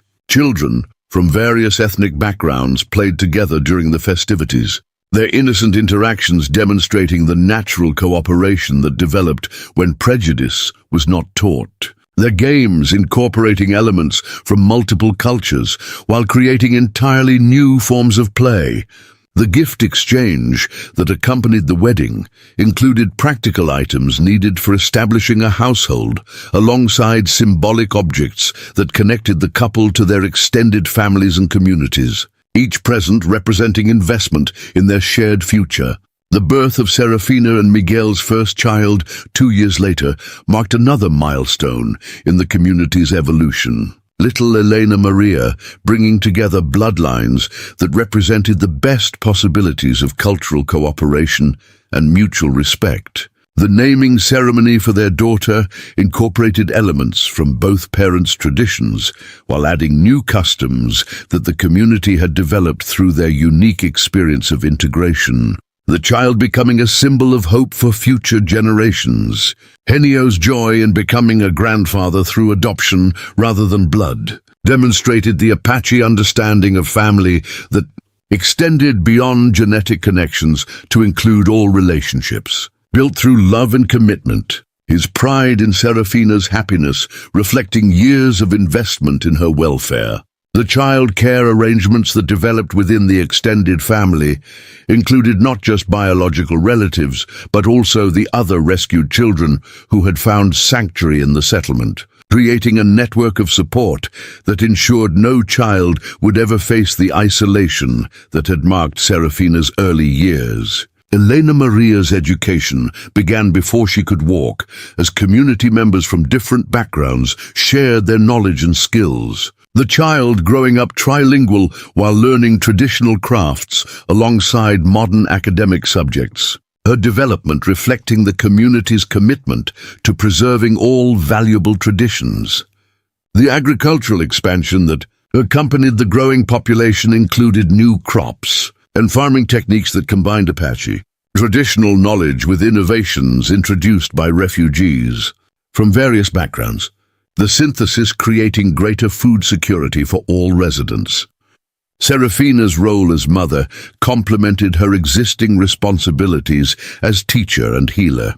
Her daily routines incorporating childcare with community service while demonstrating to other women that parenthood could coexist with meaningful work outside the home. The construction of additional housing to accommodate growing families reflected the settlement's prosperity and stability. The new buildings incorporating architectural elements from multiple traditions while maintaining harmony with the desert environment.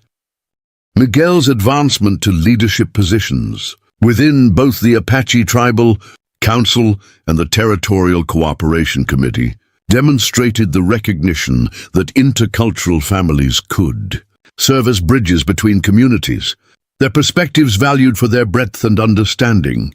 The documentation of Helena Maria's early development became part of ongoing research into the effects of multicultural upbringing on child development. Universities throughout the territory, studying the settlement's innovative approaches to education and family structure.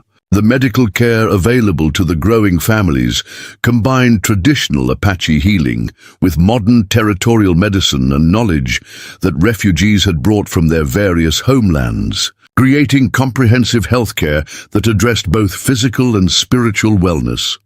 The educational institution that had begun as informal teaching circles evolved into a formal school that attracted students from throughout the territory. Families traveling great distances to provide their children with education that honored multiple cultural traditions while preparing them for life in a changing world.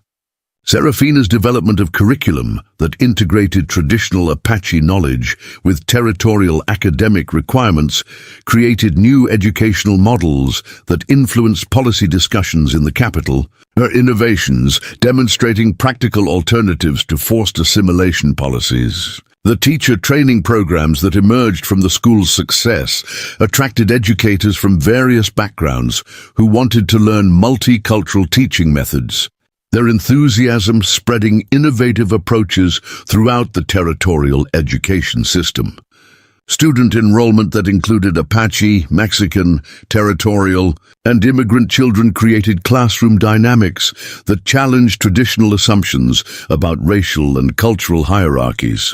Academic achievement depending on individual effort rather than ethnic background. The library that grew from donated books and manuscripts created one of the largest collections of multicultural literature in the territory. The resources supporting research into comparative cultural studies while preserving traditional knowledge that might otherwise have been lost.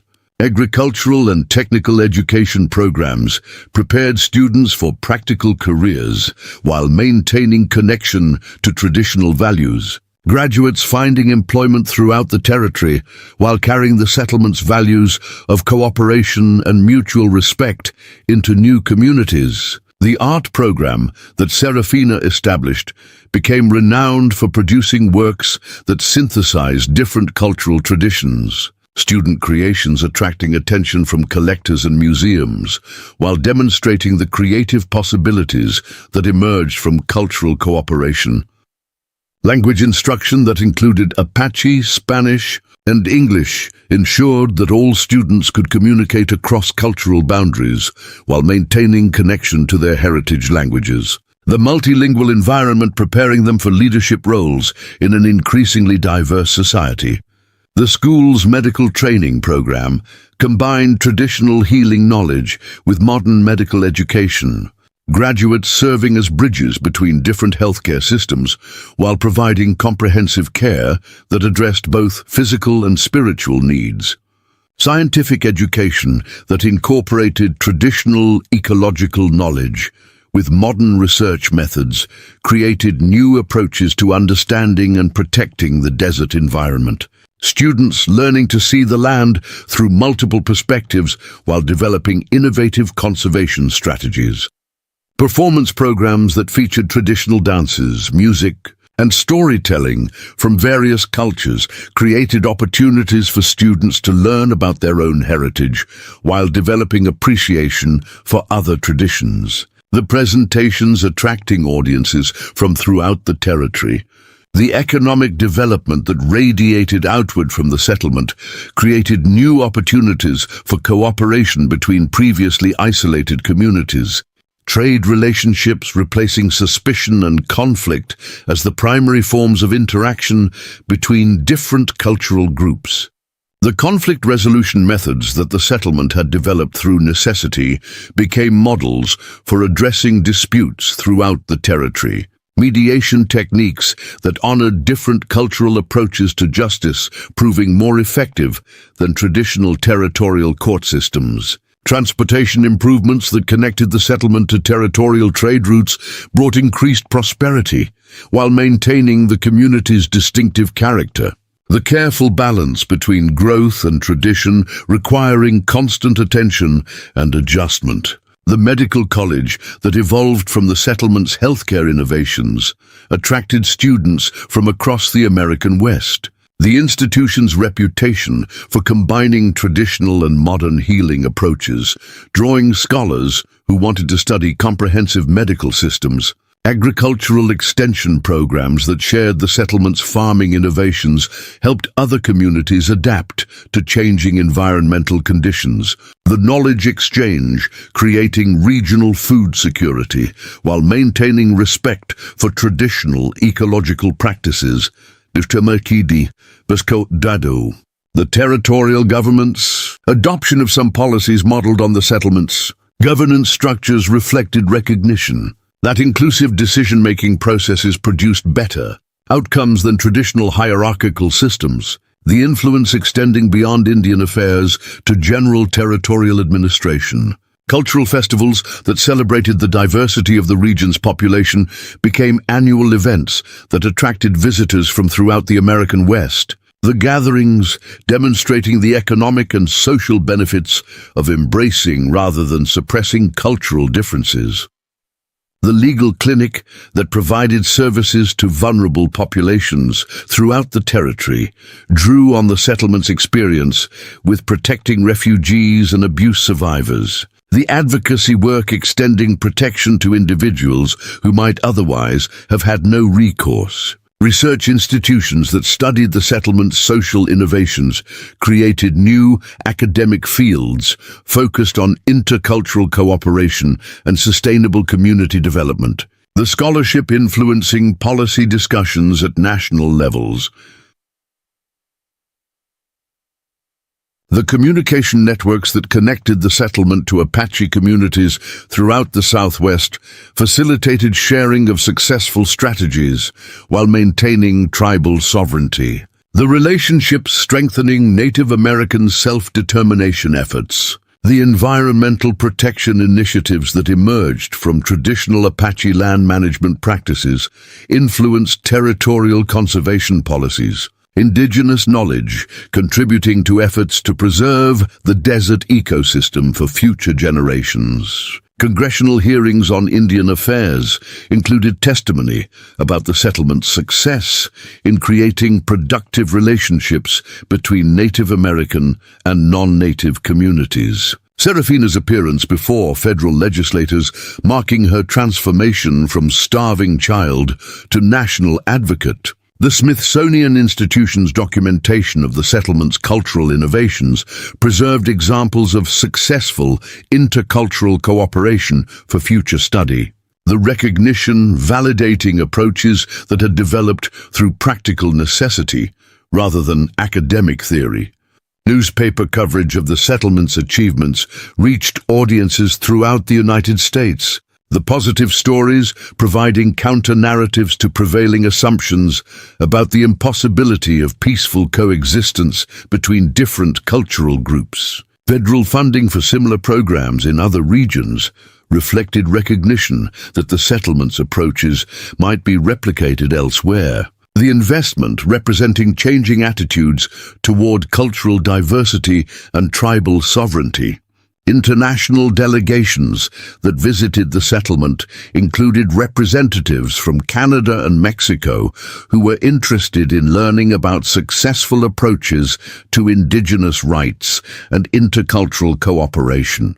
The global attention elevating the community's influence. Academic conferences focused on the settlement's innovations brought together scholars from universities throughout North America. The research contributing to new understanding of social development and cultural synthesis.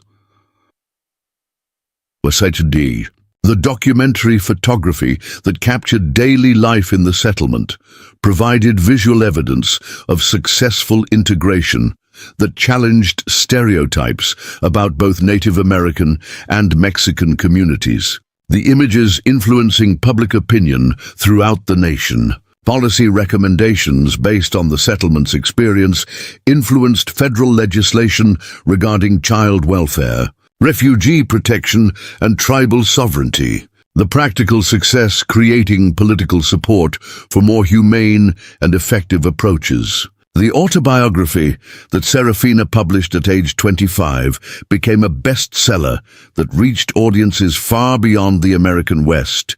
Her story inspiring other survivors of abuse while educating readers about Apache culture and values. Speaking engagements that took Serafina to major cities throughout the United States allowed her to share the settlement's message of hope and cooperation with diverse audiences. Her presentations challenging assumptions while demonstrating possibilities for positive change. The awards and honors that recognized the settlement's achievements included recognition from religious organizations, educational institutions, and humanitarian groups. The acknowledgement validating the community's commitment to helping others. The establishment of additional sanctuary settlements in other territories created a network of communities committed to protecting vulnerable individuals while promoting intercultural cooperation. The expansion ensuring that the settlement's innovations would survive and spread. Serafina's role as coordinator for the expanding network required travel throughout the American West. Her work connecting communities while maintaining the distinctive character that made each settlement effective in its particular context. The training programs that prepared leaders for new settlements combined practical skills with philosophical understanding of the principles that made intercultural cooperation possible.